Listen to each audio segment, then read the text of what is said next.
So nice long reach forward, good rotation on both sides. Body position is good. Your hips and legs are level, so not sinking at all. Head position is good, with the exception when you're turning to breathe, you are raising your head slightly.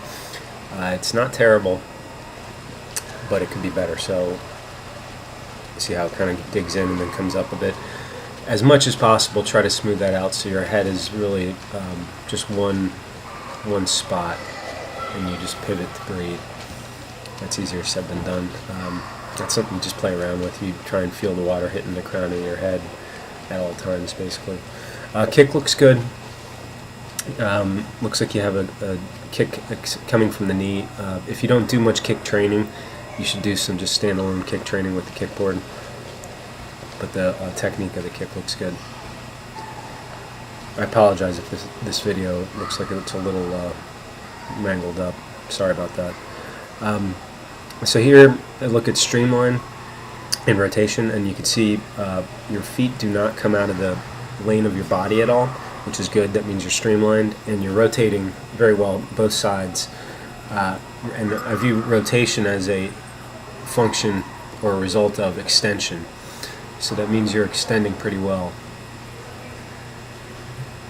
Your hand position as you're reaching forward is good. That left hand might be reaching in front of your head just a little bit. So you want the hand to extend in front of your shoulder as opposed to in front of your head.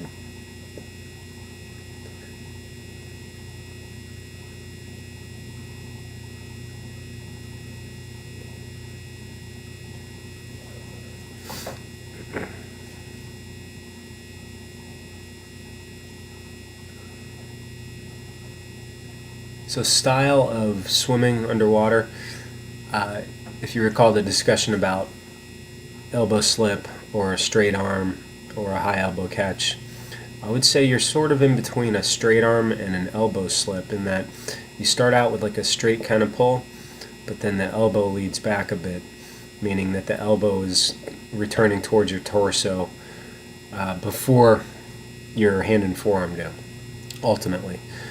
And so that means that you're just giving up a bit of leverage with your hand and forearm. So the fix for you is really doing a lot of one-arm drill, doggy paddle drill.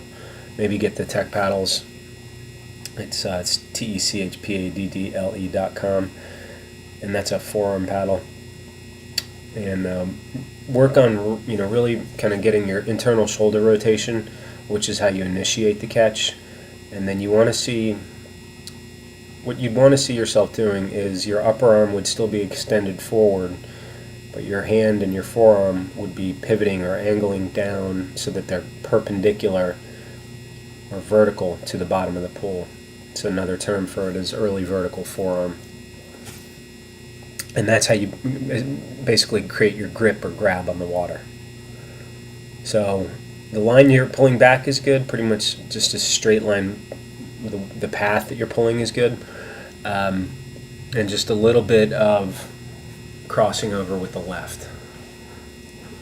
Okay, so here, great rotation, very good extension. Those are key components. So you got those two going, and then look at the angle of the hand, arm, and upper arm. Essentially one line there, right? So it's like a straight arm at this point. And then see how the elbow starts coming back towards your torso, but your hand and forearm are still not completely vertical. You'd want your hand and forearm to get vertical. It's okay if it gets vertical later in the stroke, but the sooner you get your hand and forearm vertical in the stroke, that's when you really create leverage, which is how you propulse yourself through the water. So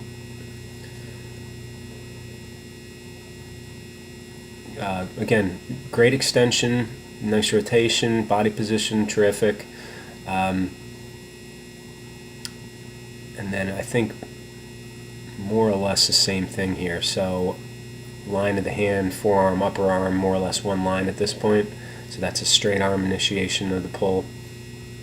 And then elbow starts to crack a little bit, meaning hand and forearm not completely vertical. Yeah, so pretty much the same thing on the side. So a little bit of an elbow slip or elbow leading the stroke back in the second half of the stroke. I hope that helps. Thanks again.